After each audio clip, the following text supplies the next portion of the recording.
Hi வணக்கம். இன்னைக்கு நம்மளோட சேனலில் ஒரு கதையை தான் பார்க்க போகிறோம்.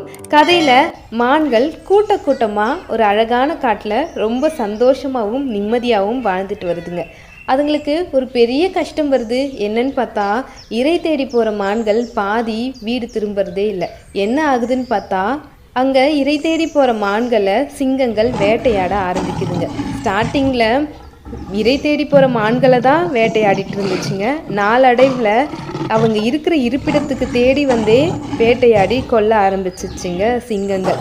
இதை பார்த்துட்டு இருந்த புலி, கரடி, சிறுத்தை, நரிக்கெல்லாமே என்ன பண்ணுறதுனே தெரியாமல் இருக்குங்க. அவங்கள பார்த்தாலும் ரொம்ப பாவமாக இருக்குது.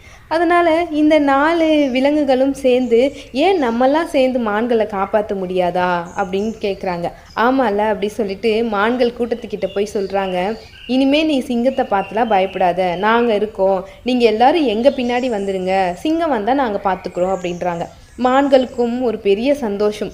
நம்மளால் சிங்கங்களை எதிர்த்து நிற்க முடியுமான்னு தெரியல, ஆனால் இவங்களால் நம்மளை காப்பாற்ற முடியும்னு நம்புகிறாங்க.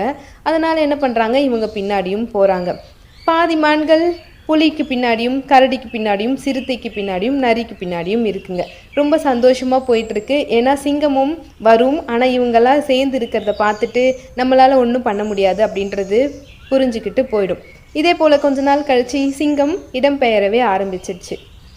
மாறி போயாச்சு. இப்போ தான் ரொம்ப நிம்மதியாக இருக்காங்க மான்கள். கொஞ்ச நாள் கழித்து என்ன ஆகுதுன்னா, இந்த புலி, கரடி, சிறுத்தை, நரி இவங்களுக்குள்ளேயே ஒரு டிஸ்கஷன் ஸ்டார்ட் ஆகுது. என்னென்னா, இதில் யார் பலசாலி அப்படின்ற ஒரு பேச்சு வருது. எதுக்கு அப்படின்னா, இந்த யார் பலசாலியோ அவங்க தான் இப்போ இந்த காட்டுக்கு ராஜ்யம் அமைக்க போகிறாங்க அப்படின்றாங்க. உடனே மான்களுக்கு ஒரு பயம் வருது, என்னமோ ஆக போகுது அப்படின்ட்டு. ஆமாம், யாருக்கு பின்னாடி மான்கள் அதிகமாக இருக்கோ அவங்க தான் ராஜா அப்படின்னு புலி சொல்லுது. கொஞ்சம் கொஞ்சமாக என்ன ஆகுதுன்னா, எல்லாரும் ஈக்குவலாக தானே இருக்காங்க, புலிகள் எல்லாம் மான்கள்லாம் ஈக்குவலாக இருக்காங்க. திடீர்னு புலி என்ன பண்ணுதுன்னா, சிறுத்தைக்கு பின்னாடி இருக்க மான்களை புலி கொல்ல ஆரம்பிக்குது. புலிக்கு பின்னாடி இருக்க மான்களை சிறுத்தை கொல்லுது. கரடிக்கு பின்னாடி இருக்க மான்களை நரியும், நரிக்கு பின்னாடி இருக்கிற மான்களை கரடியும் மாற்றி மாற்றி கொல்ல ஆரம்பிச்சுக்குதுங்க.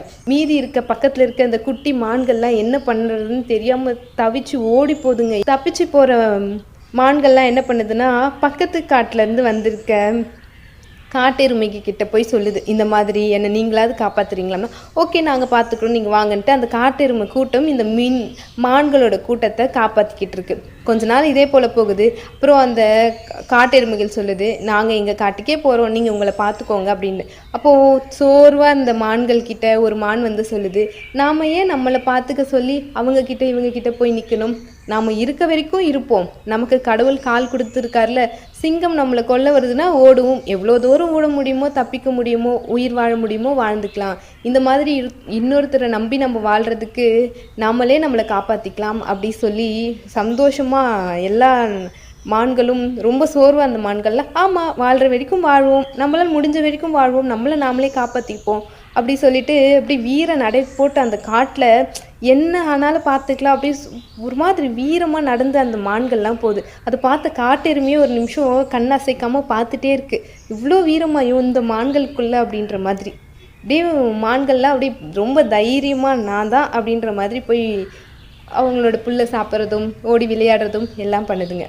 இந்த கதையிலேருந்து நாம் என்ன தெரிஞ்சுக்கிறோன்னு பார்த்தோன்னா, எப்போவுமே நம்மளை ஒருத்தர் காப்பாற்றிட்டே இருப்பாங்க, நம்மளை பார்த்துக்கிட்டே இருப்பாங்க அப்படின்றத எதிர்பார்க்கவே கூடாது. நமக்கு நாம தான் அப்படின்றத புரிஞ்சுக்கணும். தேங்க்யூ.